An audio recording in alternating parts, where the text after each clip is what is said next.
Have you been trying to do crunches and sit-ups, but it seems like no matter what you do, you just can't get a six-pack? In today's video, we are going to discuss 3 foolproof tips that you can incorporate, and if you're consistent, you'll see the results you've been dreaming of. Welcome back to another video. I'm Brendan Martinez. I'm currently getting my doctorate in physical therapy. Now, before we jump into the 3 tips and what they are, let's do a quick anatomy review so we understand how our core is actually made up. Now, when most people think of our core, they automatically associate it with our rectus abdominis muscle, which most people call the six-pack muscle.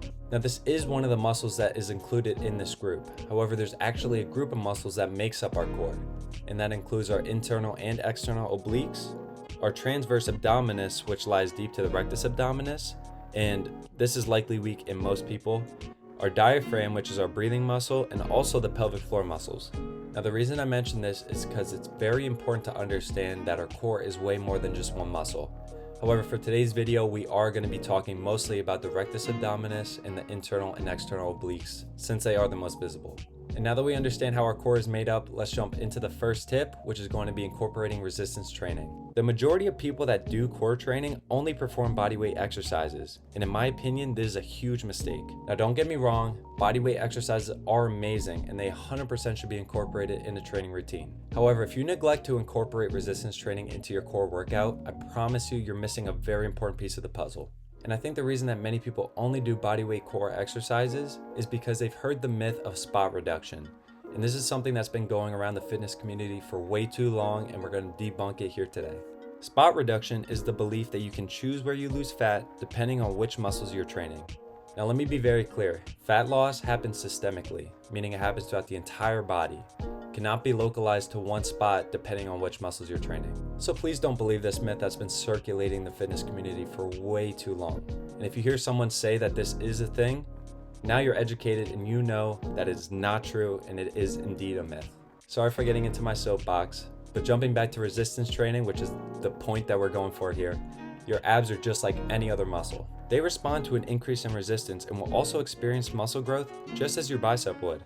Now, we're going to discuss 2 resistance training exercises that you can incorporate into your program that's going to work both the rectus abdominis, or that six-pack muscle, along with the internal and external obliques, and all you need is a cable machine. And the first exercise is going to be cable crunches. This is an amazing exercise when done properly, as it allows you to heavily overload your core. And the reason I prefer cable crunches over the crunch machine is because, in my opinion, the movement just feels more natural. However, both are effective when done properly.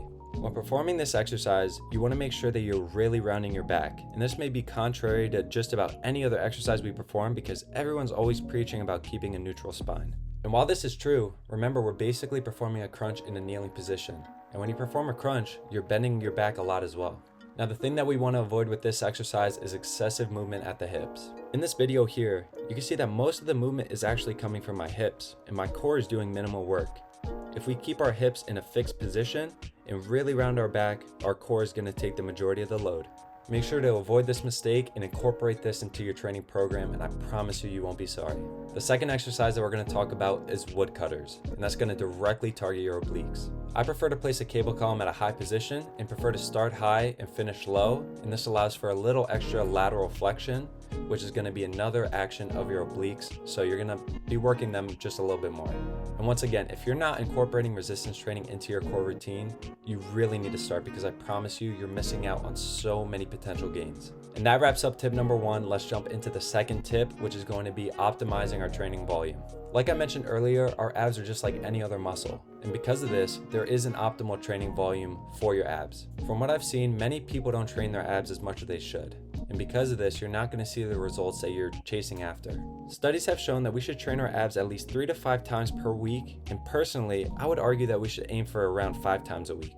With most core exercises, it's smart to perform sets of 8 to 20 reps.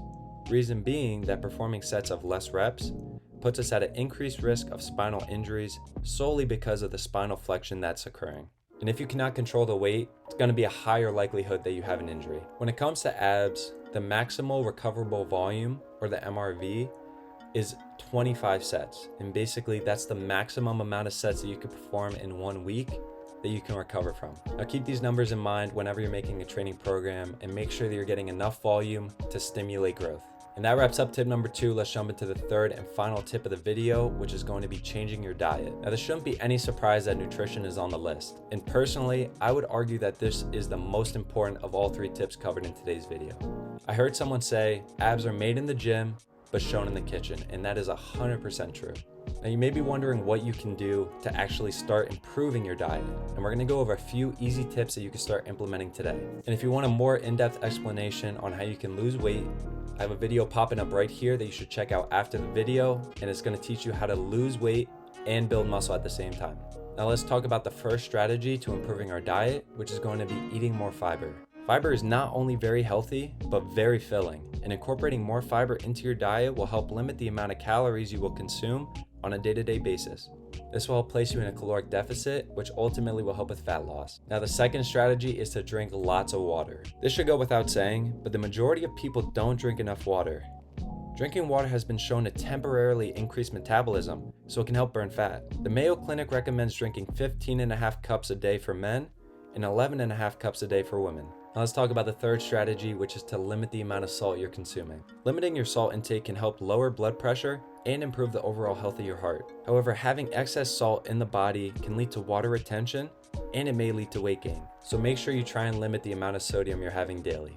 And lastly, the fourth strategy that we're going to talk about to improve your diet is to ease yourself into it. Just like exercise, you shouldn't jump in 100% because you likely will not follow through with it. Try and start slow, and maybe only try to eat completely clean for 2 days of the week.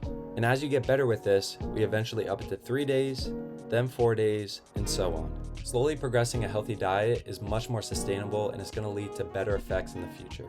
And to summarize today's video, if you want to get a six-pack, you need to incorporate resistance training, you need to optimize your training volume, and you also need to start eating healthier. Thank you so much for watching. I hope you enjoyed today's video. Be sure to leave a like and subscribe for more, and also make sure to hit push notifications to make sure you never miss an upload. Other than that, I'll see you in the next video.